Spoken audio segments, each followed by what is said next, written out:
Okay, so I've just come across a report on Channel 4 News on their Facebook page, that is, about the subject of women-only carriages. I assume this refers to the London Underground and other urban transit networks. Um, so this is something that has been used in other parts of the world, and I suspect in other parts of the world it is something that's become the norm. In Britain, it would certainly be something that is quite radical, at least at this stage.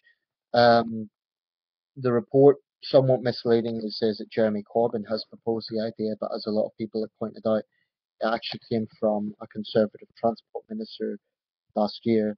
I believe her name was Claire Perry. I'll just double check that. Um, yeah, in 2014, Transport Minister Claire Perry indicated she was interested in exploring the idea of women-only carriages. So I want to talk a bit about this subject and the pros and cons, some ins and outs about it. I have to say, on the surface, my reaction was cynical, and it's something that does make me uneasy because I believe that anything that divides people, that forms some sort of segregation, in my line of thinking, that has no place in a developed democracy. I'm not saying that it is inappropriate in other countries, and I'm not saying that it's necessarily a bad thing in other countries. You know, that is for a country by country basis to determine. It may well be that in parts of the world that is absolutely appropriate and it's got a popular public mandate. Some countries I know of that use it is India. I believe Brazil uses it, Japan, and there's other sorts of gender segregation. And someone wrote underneath the comment section that in the Middle East, in restaurants, families have designated areas where single men are are sort of put in their own area. Um, I'm not so naive as to say that there should never be any sort of segregation between people because there may well be circumstances whereby it is the most pragmatic solution to a problem. But I'm not sure if the situation in Britain is enough to warrant that at this stage. Um, if there is a situation, for example, in London where there's a very high ratio of women on the tube feeling they're being sexually harassed, obviously action needs to be taken to protect those women. And I do agree with people who say that it shouldn't be down to victim blaming. Um, but I believe I made a previous video about this, and one thing that would concern me is, for example, if you have a situation where there is a rush hour, right? And if you've ever been on the tube during rush hour, it can get very, very crowded. Not just in London, any major city in the world. It could get very congested. I remember I was there in New Year's Eve. This was the last time I was in London, actually. New Year's Eve 2010. It was so packed you were literally like it literally felt like being in a sardine can. You know, we were pressed up to other people. Slightly dangerous actually. Um, so that is the nature of living in a major city. Major cities do get very crowded, and you know London's one of the busiest transit networks in the world. So inevitably, there's going to be certain times where you are crowded. Even in the smaller system, like here where I live, the Tyne Wear Metro, there's times when you're standing, you're brushing up against other people, and it really is unintentional. Um, I can imagine a situation where innocent men may be falsely accused of harassment in that sort of scenario. Um, and of course, the other side to it is you might get actual perverts who will take advantage of those situations to harass women. So, you know, this is something that is not so black and white. There's a lot of areas to explore with it. Um, so, if the pretext for creating these women only carriages would be to create a safe environment for women, well, maybe it's hard to argue against that. Maybe, maybe we should try it out, see how it works. It would need to be clearly designated so that there aren't any innocent mistakes being made, i.e., if you know, maybe male tourists get on the wrong train by accident. It needs to be clearly designated. That's the first point. Secondly, there needs to be a sort of trial period to see how effective it is.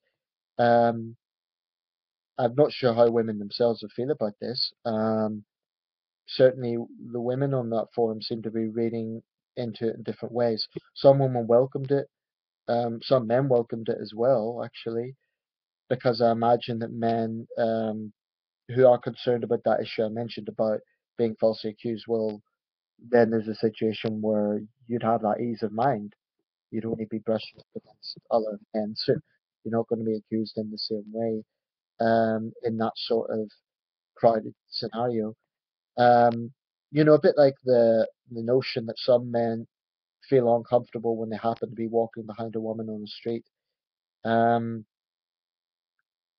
for women, the greatest fear is being harassed, and for men, perhaps the greatest fear is of being falsely accused of it. And that's not to, I don't want people to misunderstand that and think that I'm saying that women are liars. I'm certainly not saying that. I'm just saying that it does occasionally happen that there are misunderstandings. Um, so maybe it could be experimented on as a concept. However, I think that would be very unfortunate if we had to go down that path. And then you can get into, if you're going to really break this down, um, another point that's being raised is we're talking about female victims of harassment, and that is a problem. But how about male victims of yobbish behaviour? The majority of victims of violent assault in this country are men. That's a fact.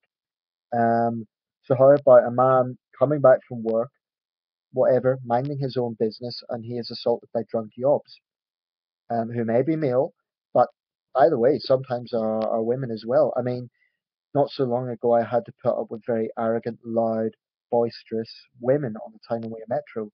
So let's not assume that all women are passive and innocent. Women are equally capable of yobbish behaviour, especially when they've had a few drinks. And just because of women doesn't mean that that's any less, it still has an implication for quality of life. If you are minding your own business and a yob is harassing you, especially if it's a group of yobs, that really has an effect. Um, so then you would go down the line of, well, are we going to get into a situation where each carriage is going to be segregated until everyone is in little social bubbles? So, for example, you're getting gay-only carriages or transgender-only carriages, overweight people only carriages, etc., etc. Where do you draw the line with something like this? That would be my concern. I just think that I'm not going to say it's a completely misguided idea. I'm sure there is a pretext to this. I'm not going to say it's a crazy idea. I understand there is a pretext to this, but I just feel uneasy about a policy that is ultimately based on the notion of division. Like I say, it's been used in other countries, and maybe in other countries it's the norm. So maybe we're overreacting to the proposal. Maybe it's not such a radical proposal, and it wouldn't be that detrimental having a women-only carriage. There are people saying it's a sexist policy. There should be, only if there's a male-only carriage. Um, but I suppose men aren't sexually harassed as much as women are, so that's why there wouldn't be a call for a male-only carriage. Anyway, let me know your thoughts. I'm uneasy about it. I'm uneasy about anything that is based on dividing people, especially dividing men and women. This is the United Kingdom, not Saudi Arabia. Um, and I just think that it might lead us down an unhealthy path. Um, if the proposal is to make women feel safer, what it could actually do is make women more wary of all men. Um, that would be my concern about this. But like I say, as you can tell by what I'm saying, I'm not 100% set either way. I'm uneasy about it, but I'm open-minded to the fact that maybe it could be experimented on. And you know, for example, try out one carriage on one line, maybe see how that goes, and if it reduces the number of sexual harassment incidents, that's obviously a good thing and it should be welcomed. I mean, no woman should feel should live in fear. But there would need to be really enough cases to justify such a radical approach. Anyway, I'll leave it there. Let me know your thoughts if you live in London, or if you live anywhere for that matter. If you live in another big city, if you're from a part of the world where this policy is used, do you think it's effective in your country? What are the opinions in your country? I know, for example, in India, it's quite a contentious subject. Um, Let me know your thoughts. I'd really like to hear from women as well. I mean, as much as I value my male subscribers, I do tend to have a shortage of women viewers. I'm not sure why that is, but if you're female and you're watching this, please let me know your thoughts. I'm open-minded. I'll respect other people's opinions. I just like to hear different opinions on the subject. Personally, I feel uneasy about dividing people, any policy that divides people. I believe that we're an inclusive society, at least we should be an inclusive society. And although it might be based on good intentions, it might have a negative impact overall. I don't know. I might be completely wrong. Maybe this is a practical solution to a problem that women face in London. I don't live in London, so I can't really say firsthand what the situation is. Okay, let me know your thoughts. Cheers.